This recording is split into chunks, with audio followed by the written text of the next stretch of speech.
Welcome to Locked On Warriors, everybody. On today's show, we recap last night's game between the Warriors and the Lakers as the Warriors remain perfect in this preseason. And then we check in with 14-year NBA veteran Antonio Daniels on the latest on Kyrie Irving and Ben Simmons. It's all coming up next. You are Locked On Warriors, your daily Golden State Warriors podcast. Part of the Locked On Podcast Network, your team every day. All right, a Wednesday edition of Locked On Warriors, the only podcast bringing you the latest on the Warriors every day, Monday through Friday. I'm Wes Goldberg. However you may be listening on YouTube, Odyssey, or your favorite podcast app, thank you for making Locked On Warriors your first listen every day. Later on in the show, we're going to check with NBA veteran Antonio Daniels for the latest on Kyrie Irving and Ben Simmons, because this is the biggest story that's going around in the NBA. But we start today in Los Angeles, where last night the Golden State Warriors beat the Lakers to remain a perfect 4-0 on the preseason in a game without Steph Curry and Draymond Green. Steph and Draymond both taking that game off for rest. They are expected both to be available for Friday night's preseason finale against Portland. But in Steph and Draymond's spot started Damian Lee and Juan Toscano-Anderson. So the Warriors started Jordan Poole, Damian Lee, Andrew Wiggins, Juan Toscano-Anderson, and Kevon Looney. The Lakers, meanwhile, had most of their starters. Trevor Ariza is going to be out for a couple of months with a surgery, but for the this is the first look that the Lakers or anybody got at Russell Westbrook, LeBron James, and Anthony Davis together. Now, I actually thought that the Lakers starters outplayed the Warriors starters, and that should be the case for the most part. And I don't really care about the score. The Warriors won 111-99. To me, preseason scores don't matter. It's nice that they're perfect. But the Warriors, 4-0, that's a good start, good vibes. The Lakers are 0-5. They've had a kind of jumbled preseason. I don't think that they're going to be that bad in the regular season. I don't think the Warriors are going to be that good, right? They're not going to be 82-0. They're not going to be that good in the regular season. So I don't really care about the final result so much. And the Warriors kind of blew out the Lakers in the second half. When I look at preseason games, I want to look at the first half. And there were pros and cons to the Warriors' performance in that first half. Number one, well, I'll get to the Moses Moody stuff and then the Gary Payton II stuff later on. Gary Payton II played his first game for the Warriors in this preseason. He's competing for that final 15th man roster spot. But when it came to defending the Lakers' big three, Anthony Davis playing center. They had Carmelo Anthony and Kent Bazemore rounding out that starting lineup. I thought that there were issues in guarding Anthony Davis. Anthony Davis had 20 points on 7 for 12 shooting. LeBron came out 17 points on 7 for 16 shooting, 6 rebounds, 4 assists, 3 steals, also had 6 turnovers. Russell Westbrook had 5 turnovers, but he had 10 points, 10 rebounds, 6 assists. Probably his best game in a Lakers uniform so far. And I thought that they got it out in transition. And the Warriors defended it to mixed results. I think if you're a Lakers fan this morning, despite the loss, I still think you're feeling okay. Not great, but you're feeling okay with what you saw from the Lakers. If you're a Warriors fan this morning, I think you feel a similar way about how last night went. Yeah, you won the game. Cool, we're 4-0, great. But, it's hard to draw any real conclusions from a game without Steph and Draymond. Draymond would have been the primary defender on Anthony Davis, who scored 20 points. Andrew Wiggins was there to guard LeBron James, but Steph is obviously the guy that runs that offense, and they didn't have him. And I thought just at times they looked just like they were kind of motionless, motorless, rudderless, whatever phrase you want to use on offense. But that's to be expected. Okay, so these are the things I really want to get to. Moses Moody and Gary Payton II. So in a game without Steph and Draymond, Moses Moody had an opportunity to earn his first real minutes in the first half in the preseason. Now, Moody, the rookie that they chose at 14, really strong preseason up until this point.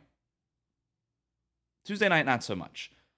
In 22 minutes, his most expansive minutes of the preseason so far, he went 0 for 7 overall, 0 for 3 from three-point range, had a couple of assists, had a rebound, had a steal, didn't turn the ball over, but was a -5 overall, got caught in transition way too many times, was not impressed with what he was able to do defensively. And leading up to the game, you had Draymond Green, Steve Kerr singing Moses Moody's praises, saying, oh, he's kind of, dealing with some of the rookie stuff, but, what he's able to do as a rookie just shows how smart he is and all these things and how great of a basketball feel he has. And look, I'm not doubting any of that stuff, but this was a rough game for him. And Steve Kerr said as much after the game, basically saying, yeah, he ran into a wall tonight. Look, that's to be expected, okay? He's a rookie. He's going to be wildly inconsistent. That's what happens with rookies, but you would have at least liked to see him make a shot and then maybe not let that affect so much of what he did on defense. I'm not sure if not making shots have impacted him on defense. Again, guarding guys like Anthony Davis, Westbrook, LeBron James, especially in transition when they're throwing those full court passes like they did to Anthony Davis that one time, and then Moses Moody fouled him for no real reason. That it's tough. It's tough when you're kind of getting adjusted to the NBA game, and it's one thing to do it in the preseason, another thing to do it in the regular season, but still, when you're going up against guys like Anthony Davis and LeBron, it can be very, very difficult for a rookie. So that said, wasn't Moses Moody's best game. Gary Payton II made his first appearance in the preseason. They had 12 points. Let me get the stats here. 12 points on 5 for 7 shooting, 0 for 2 from three-point range. So he missed a couple of threes. This has been the big knock on Gary Payton. This is why he's not been able to stick in the league, is because he can't make threes. He was saying in Vegas during summer league, during training camp, all this stuff, hey, the three-point shot is coming around. Everybody in the league says that they've improved their three-point jumper over the summer. So it's not just unique to Gary Payton. But that hasn't been the case. He missed a couple open ones. He needs to make those. But still, had 12 points on a nice, efficient 5 of 7 shooting. Had a couple energy plays. Had this really nice cut where he beat Rajon Rondo. Rondo was kind of caught sleeping, but beat him. Had a really well-timed cut. Bjelica found him with a nice pass. Bjelica's passing has been on another level in the preseason, by the way. But that's the kind of stuff that you like to see. And when you talk about that 15th roster spot, it's really between Gary Payton II, Avery Bradley, and then basically just freeing up cap space and keeping that 15th spot open. That's really what this is coming down to. The Warriors already waived Langston Galloway, who was never really in the mix there. And so it comes down to those three things. Gary Payton II, Avery Bradley, and just flat-out cap space. I like Gary Payton II. Look, he's missed every preseason game after undergoing off-season surgery. Avery Bradley played a lot in those first few games. Kind of felt like it was his job to lose, but really didn't do enough to get a stronghold on the position, right? Avery Bradley has a reputation of being a disruptive defender and a three-point shooter. Hasn't been making a ton of threes. Hasn't blown the doors off of you defensively, right? Doesn't blown you away defensively. He's fine. He's solid. But Avery Bradley really hasn't been awesome defensively since he left Boston. So that's more of a reputation thing with him. But he's not terrible. But I think Gary Payton II is better defensively than Avery Bradley is at this point. Avery Bradley, again, reputationally, a better three-point almost everybody in the league at this point is a better three-point shooter than Gary Payton II, but still not really doing a ton for you offensively. Gary Payton, I like what he brings to the table from that energy standpoint. He's way more athletic than Avery Bradley is at this point. He's huge, he's strong, he's physical, plays with a lot of energy, got a quick first step, as we saw last night against the Lakers.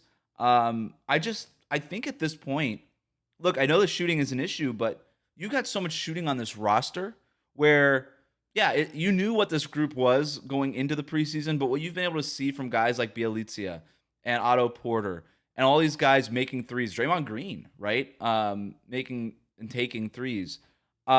Maybe the shooting concerns with Gary Payton II aren't as big a deal as they once were, because you're getting so much shooting from elsewhere on the roster that you're saying, okay, if we're going to use this 15th spot, why not use it on a guy like Gary Payton II, who Steve Kerr, talking about him last year, said he's got that ability defensively to just sort of disrupt the flow of a game in a good way, right? If your opponent's offense is getting into a groove, Steve Kerr can look at Gary Payton II on the bench and be like, just go out there and just, make things weird for them. Just make things difficult for them. Try to grind that offense to the halt.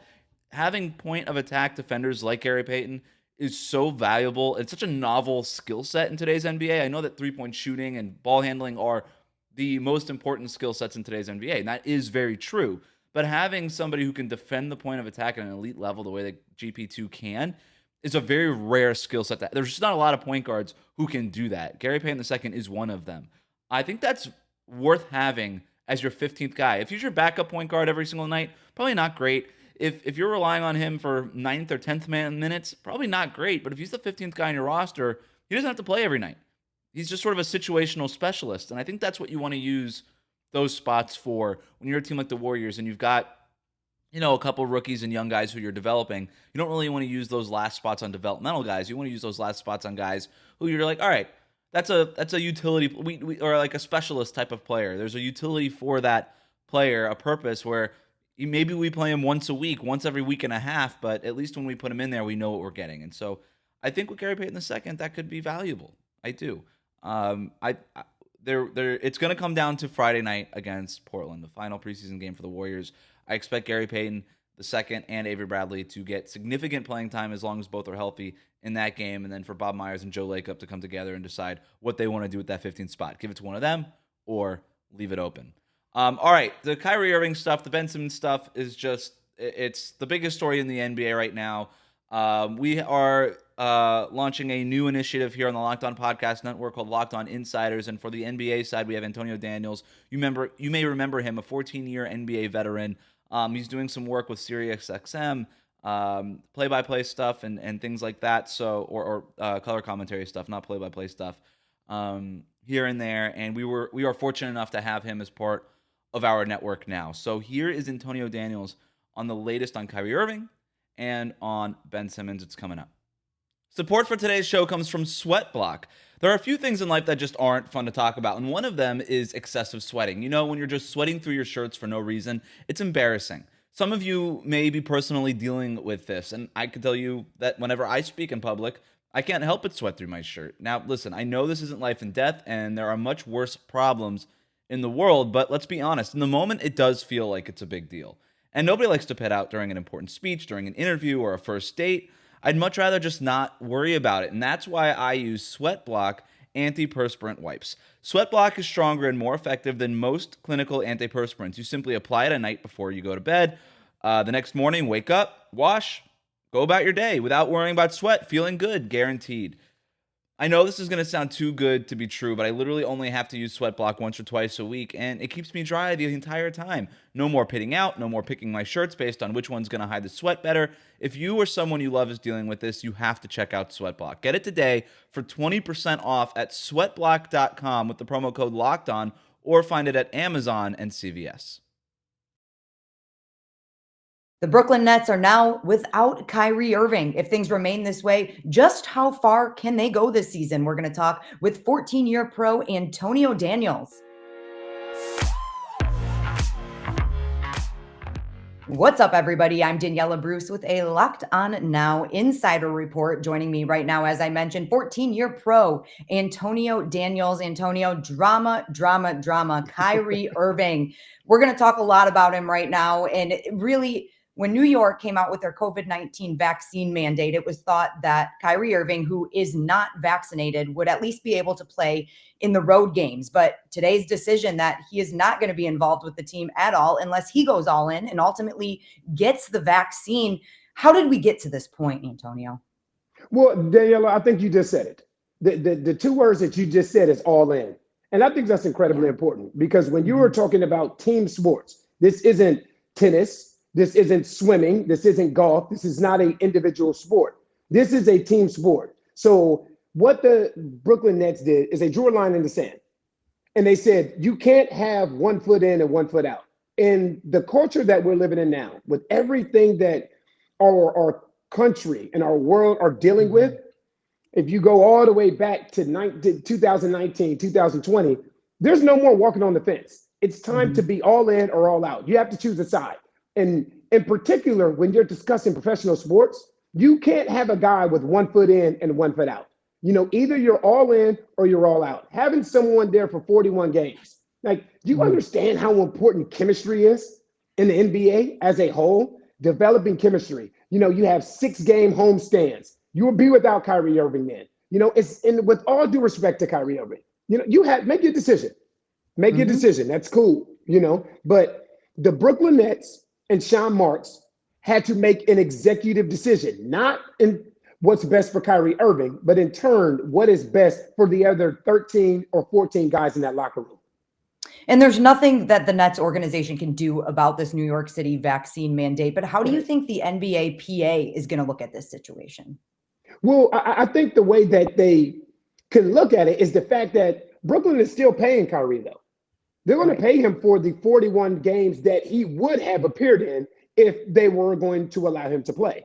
So there's not much that the Players Association can do, because the Brooklyn Nets are taking care of their side as well.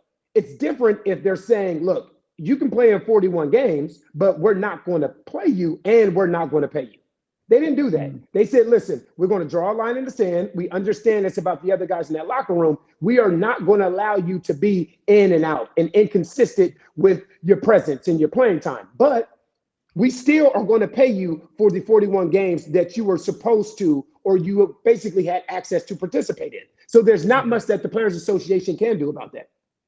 Do you think guys like KD and James Harden had any say in this decision? And if so, or if not, what do you think their level of communication was? Listen, and I mean this with all due respect, Daniela, it doesn't matter. Right. Honestly, it doesn't matter. In today's NBA, I understand it's more player empowered than it's ever been.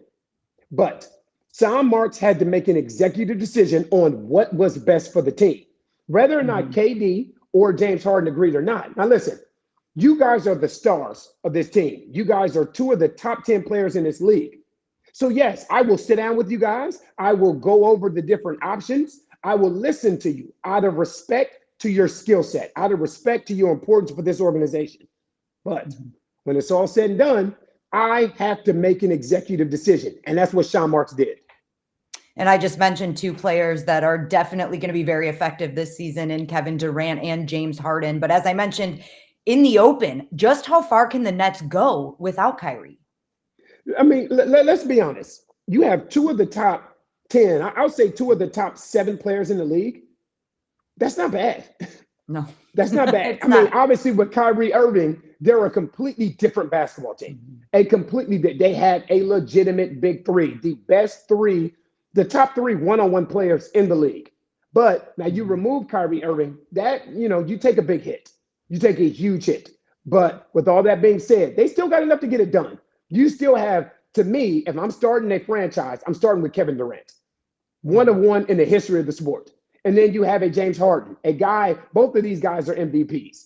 James Harden has led this league in scoring, has led this league in assists, has led this league in three-pointers attempted, three-pointers made, free throws attempted. So now he just has to basically shift his role. Last year with Kyrie, he was more of a facilitator, and he allowed Kyrie to be that Robin. Now he has to be that Robin to KD's Batman. They still do have enough to get it done. It's just not going to be nearly as easy. All right, Antonio, is there a world where Kyrie ends up on a different team this season? I mean, I know this sounds, it's weird with all the COVID-19 mandates, different states have different rules, but obviously New York has some of the strictest rules. So do you see that as a possibility for him? You know, on our SiriusXM radio show, I suggested that a couple weeks ago. You know, the thing is, if you know he's not going to play for you and you have an opportunity to move him, why not move him? But the rumor is if you do move him, that he will retire.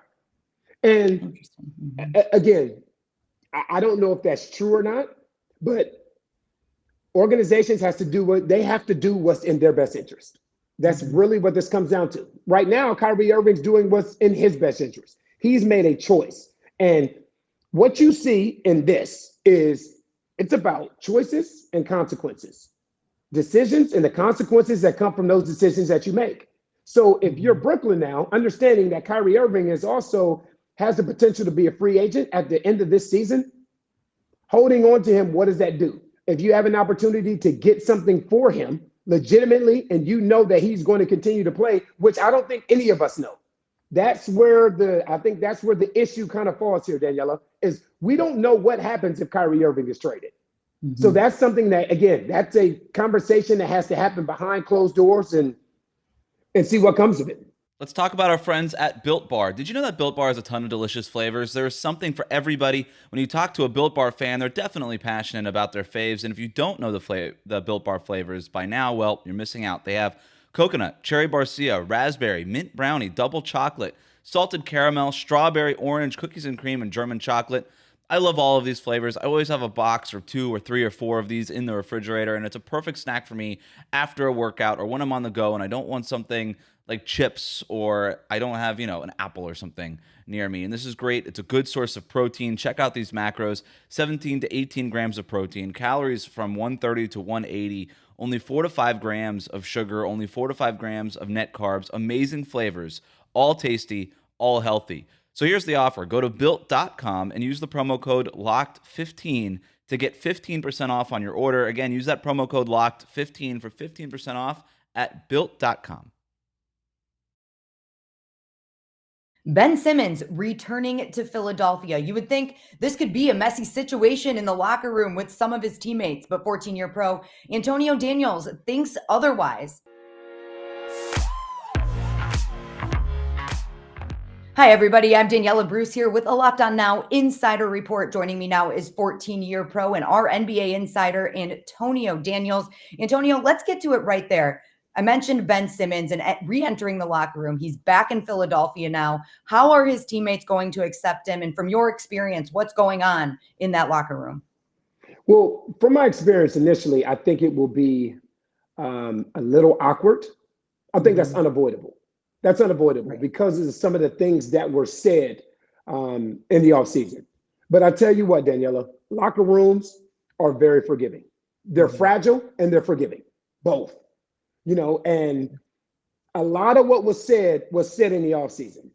Now, when you have an opportunity to walk back in that locker room, look guys face to face, look guys eye to eye, and put some things behind you, guys are different. You know, I understand how we operate out in the world where it's difficult to forgive somebody and it's difficult to move on when the goal of a team is for the better good. When you are in the championship fast lane, I think that initially it may be a little awkward, but guys will actually get to that point where they'll make that call. You know, they'll make that call. They'll sit and stay after practice and have conversations, you know, humble conversations. You know what, man, I said some things about you I shouldn't have said, and I want to apologize for that. Guys can put that stuff behind them quickly and move on, get back on the floor, get back to high-fiving each other, communicating with each other, and going to win basketball games. I think when we start talking about how awkward it may feel, when it starts to go above the locker room, when it starts to go to Doc Rivers or it starts to go to Daryl Morey, that's where I think it may feel just a little bit awkward. Well, you have a player who has requested a trade out of Philadelphia and said he would not return to the team this season if he didn't get one. Fines start to pile up and he decides that he wants to return. Now, you say you might be able to mend things with your teammates. You probably will be able to mend things with your teammates. But with all of the outside noise coming in, is this a distraction at all heading into the season? Well, you know, I think it's a distraction heading into the season, but winning cures everything. Right. It's a distraction right now because there's nothing going on right now but training camp. That's it. You know, they haven't opened up yet. But let's hypothetically say the Philadelphia 76ers get off to a 6-1 start. Are we talking about the fact that Ben Simmons requested a trade, or are we talking about how seamlessly that he fit back in with that team? Right. So I think a lot of how the narrative moving forward with the Philadelphia 76ers and Ben Simmons and Joel Embiid, Doc Rivers and Daryl Morey has to do with how they start the season off. Well, Doc Rivers might be helping that narrative in the fact that he has openly welcomed the fact that Ben Simmons is going to join the team again. He wants him back on the team. Just how much will that narrative help bring the team together? Well, you know, the thing is, I think a lot of guys understand there's no more star-driven league than the NBA. One player makes a huge difference. We've seen the LeBron effect, where a team is in the finals and LeBron leaves, and then that team becomes a lottery team. You know, this and how the Philadelphia 76ers look right now is a completely different basketball team without Ben Simmons. He knows that. Doc Rivers knows that. Ben Simmons knows that. Joel Embiid knows that. This Philadelphia 76ers team with Ben Simmons and with Joel Embiid, with these guys skill sets not complementing each other very well, they still finished first in the East last year. Still. You know, it still took Atlanta 7 games to eliminate them. That's when everything started because that was an upset. No one expected that. So, you know, you realize how good that this Philadelphia 76ers basketball team can be. You eliminate Ben Simmons from the equation, they're no longer in the championship fast lane. Yeah. You add Ben Simmons back to that equation, you're in the championship fast lane. The question then becomes, Daniela, what Ben Simmons are you getting? Are you getting an engaged Ben Simmons? Are you getting a Ben Simmons whose thought process is getting back to what this team was? Or Ben Simmons that understands that they tried to move me. I want to be moved. I have 1 foot in and 1 foot out. We'll find out which Ben Simmons we are getting very shortly here. He has taken his COVID-19 test and is in the process of rejoining the team. So definitely going to be an interesting couple of weeks for him. But let's talk about perhaps the biggest critics in Philadelphia, the fans. They can be tough on their teams. They can be tough on their players. How are they going to react to Ben Simmons when he takes that court in Philly for the first time? That's a great question. Man, that's a great question. And one, honestly, I can't answer. I have no idea. We don't know how someone is going to be received. Some people may think, you know what, it's good to have him back because he's giving us a better chance to get back into the championship fast lane. Some of them may remember some of the remarks that he made. And the thing about fans, man, they are about loyalty.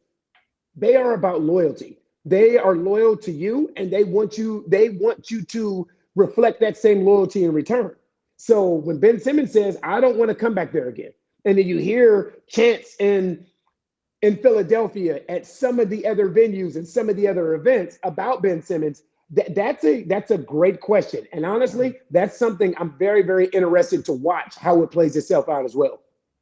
Hey, you said it earlier, winning can cure everything. So if he does mesh well with the team, I'd imagine fans might be able to forgive him as well. Right. But we'll see how that plays out too. So let's say Ben Simmons does end up getting traded at some point this season. What team do you think he ends up on? That's a great question as well. I don't think we know because, it seems as if Daryl Morey is waiting on one guy. He seems like he's waiting on one guy. And that one guy, number 0 out in Portland. There have been numerous trade offers for Ben Simmons, but Daryl Morey is waiting on that guy. He's waiting on that guy to say, well, you know what? I don't want pennies on the dollar for Ben Simmons. If I have an opportunity to get rid of him, and I do choose to get rid of him, I'm getting rid of him for a guy that is going to put me and even propel me forward. So, you've heard Sacramento. You've heard Portland, but you haven't heard Damian Lillard. It's been more CJ McCollum and Covington and some of those guys. You've heard San Antonio mentioned. So I don't know. It seems as if Daryl Morey's waiting on that guy. So now the thing to watch is not just the Ben Simmons situation in Philadelphia, but also watch because of what Damian Lillard said last year about Portland not having enough. Right now, he is all in, and he said it. Damian Lillard, I am all in here in Portland. But what happens if the Portland Trailblazers don't get off to that start that Damian Lillard would like them to? Are we having a different conversation come November and December about Ben Simmons now for Damian Lillard? There's a lot of moving parts and a lot of different factors that could go into what ultimately happens with Ben Simmons this season. But thank you for joining us for this insider report. This is a story we'll definitely be following. Thank you, Daniela.